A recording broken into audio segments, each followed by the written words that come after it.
Hola a todos, bienvenidos a este espacio de aceite y vino para el alma herida. Estoy invitándoles para que se queden un momento, conversemos un poco acerca de quién es este Jesús, a quien nosotros seguimos, amamos, a quienes anunciamos, a quienes buscamos también con todo nuestro corazón que se encarne en nuestra vida, que se haga realidad en nuestra vida.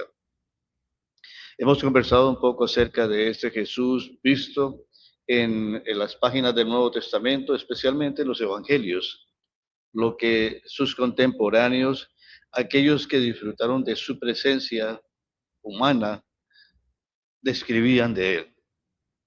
Pero hoy quiero conversar un poco acerca de ese Jesús ya resucitado.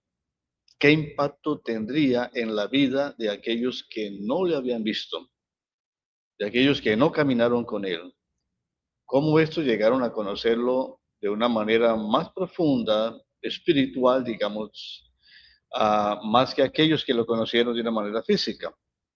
Porque Jesús estaba velado en cuanto a su existencia como Dios, en su realidad de Mesías, en fin, muchas cosas estaban allí, hasta la confirmación de quién era Él a través de la resurrección. ¿Y quién más lo puede describir que uno que fue un opositor de Jesús? Se llamaba Saulo, era fariseo. Todo en Saulo gravitaba alrededor de Dios.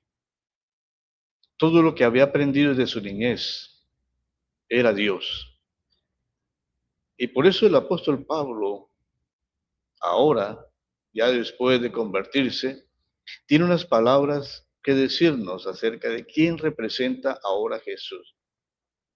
Por decirlo de alguna manera, ¿puede el apóstol Pablo ahora adorar a Jesús, a quien él perseguía?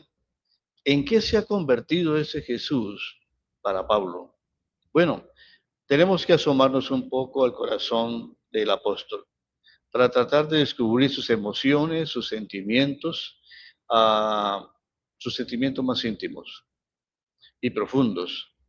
Debemos afirmar sin ningún miedo a equivocarnos que Cristo ha ocupado el corazón de su vida. Cristo es su único cimiento, lo escribe el apóstol a los Corintios en el capítulo 3, versículo 11, es su primera carta, es su cimiento, es el único que sostiene su vida. Sin Cristo, Pablo se desplomaría al perder ese único apoyo. Cristo es su única riqueza. Ha dado un vuelco la vida del apóstol. Pablo ahora ya no confía en la nobleza de lo que venía, de lo que traía, ya no, lo tiene por basura. Ahora Cristo es su riqueza. Pablo ve a la humanidad dividida en dos, los inmensamente ricos y los inmensamente pobres. Y ricos son los que poseen a Cristo y pobres los que no lo poseen. Es lo que dice 1 Corintios 1:5. Cristo, para Pablo, en Filipenses 1:21, es la única razón de su vida. Sin él la vida sería absurda, sin sentido, con un vacío, es la nada. Pablo no puede hablar de Cristo de una manera con desgano. Ahora lo hace en un tono vibrante, fogoso, apasionado, quizás más de lo que mencionaba o la forma como se expresaba del Dios único de Israel. Ahora da gracias al Padre, porque en la persona de Cristo nos ha enriquecido con toda clase de bienes, dice Efesios 1:8. Lo que el Padre ha hecho dándonos a Cristo ha sido inaudito, es un despilfarro, es un derroche, es una locura de amor. Pablo intuye que su vida, su verdadera vida, no se ve porque está escondida con Cristo en Dios. Eso se lo dice a los Colosenses en el capítulo 3, versículo 3. Lo único importante es descubrir esa vida. Y Pablo nos invita a todos a esa fascinante y maravillosa aventura. Es este camino en el que él mismo se ofrece de guía. El seguimiento de Cristo en Pablo es algo muy especial, porque no se trata de imitar una copia a un Cristo que está fuera de él, sino que Pablo identifica a Cristo dentro de su vida y por eso acuña la expresión en Cristo, en Cristo. Dice a los Efesios en el capítulo 1, versículo 4, que Él nos escogió en Él antes de la fundación del mundo, para que fuésemos santos y sin mancha delante de Él. Así que en Cristo todos tenemos una preexistencia. Es algo novedoso. Hemos sido concebidos antes de la creación del mundo. Por eso entendemos mejor las palabras de los profetas cuando decía Jeremías capítulo 31, versículo 3, Él nos ha amado con un amor eterno.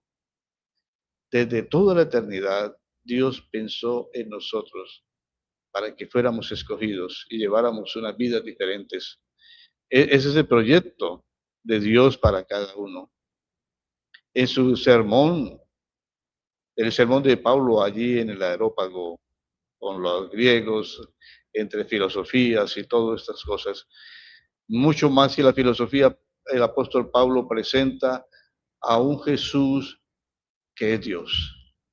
En Él vivimos, en Él nos movemos, en Él existimos. Hechos 17:28. Él es nuestro ambiente vital, nuestra atmósfera, nuestra respiración. En Él nos movemos. Podemos decir que bien me muevo en ese ambiente que es Dios. Y qué bien se ha movido Pablo en Cristo. Lo vemos en toda su vida y nos invita a movernos en Él, a vivir en Él, como pez en el agua. En Él existimos. Sabemos que el pecado consiste en encerrarnos y recluirnos en nosotros mismos, en asfixiarnos. De ahí que sea necesario salir de allí para encontrar a Cristo y vivir una vida de estabilidad.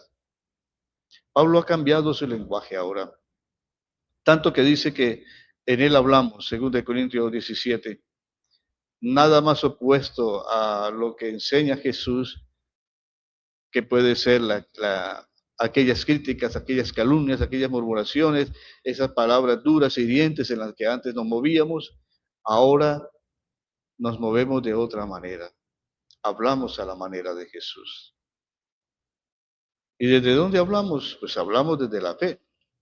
Pablo dice, creí y por eso hablé, según de Corintios 4:13. Tenemos palabras de fe, tenemos palabras de arriba. Y eso cambia en nuestro interior y en nuestra percepción también de la vida, la forma en que nos comportamos y mencionamos a Dios. Solo la fe nos da derecho a hablar. ¿Pero de qué fe se trata? Pablo lo aclara en el versículo 14, según de Corintios 4. Sabemos que Dios resucitó a Jesús el Señor. Es decir, nuestras palabras son palabras esperanzadoras, palabras ancladas en un Cristo vivo, resucitado, a favor nuestro. La palabra de Pablo está penetrada por la fe en Cristo resucitado y habla, sabe lo que tiene que decir, habla porque quiere que el mundo escuche ese mensaje de esperanza, de ilusión. Esto fue lo que cambió en realidad al apóstol Pablo, el encontrarse con un Cristo resucitado. La resurrección de Cristo está actuando siempre en Pablo y seguirá en nuestras vidas, resucitando siempre lo que haya muerto a partir de morir realmente a todas las cosas que nos hacían daños, las tóxicas, para entregarnos pues todo lo bueno, el amor, la esperanza, las ganas de entrega, de servicio, la alegría, el entusiasmo por las cosas que hacemos. Pablo dice, seguro que algunos van a considerar esto una locura. 1 Corintios 1:18. Aquellos tiempos de Pablo eran tiempos de sabiduría. La sabiduría era la vara para medir la gente, puesto que estaban enfocados en las filosofías y todo tipo de discurso que llevaba a la razón o a la sin razón. Pero Pablo dice, bueno, ese tema de la sabiduría es una necedad frente a la cruz. No quiere saber otra cosa, dice Pablo, que no sea Cristo y a este crucificado. Ha desechado, ha cerrado sus oídos a todas esas voces de su tiempo y nos insta a nosotros también a enfocarnos más en Jesús. Estamos llenos de muchas voces hoy en día también y debemos aprender a cerrar oídos también, porque esas voces no solamente alimentan el ego, sino alimentan la incertidumbre. Pero Jesús no. Jesús se entra a la vida como el Ser Supremo y nos da palabras de vida eterna. El que habla de esta fe de crucificado se convierte en una carta viva, dice Pablo, abierta, escrita, donde todos pueden leer. Y habrán épocas en que las palabras se quedarán cortas, que no dirán nada, que no se consiguen demostrar nada. Ahí, cuando faltan las palabras, hay que mostrar con la vida lo que las palabras intentan decir. Es la vida nuestra la que se convierte en palabras. Por eso dice Pablo, bueno, ahora somos cartas leídas por los hombres. Todo es Jesús en Pablo. Desde que tiene su conversión hasta el momento en que entrega su vida. Y lo hace con un sentido apasionado, vibrante, mostrando que esa es la verdadera realidad.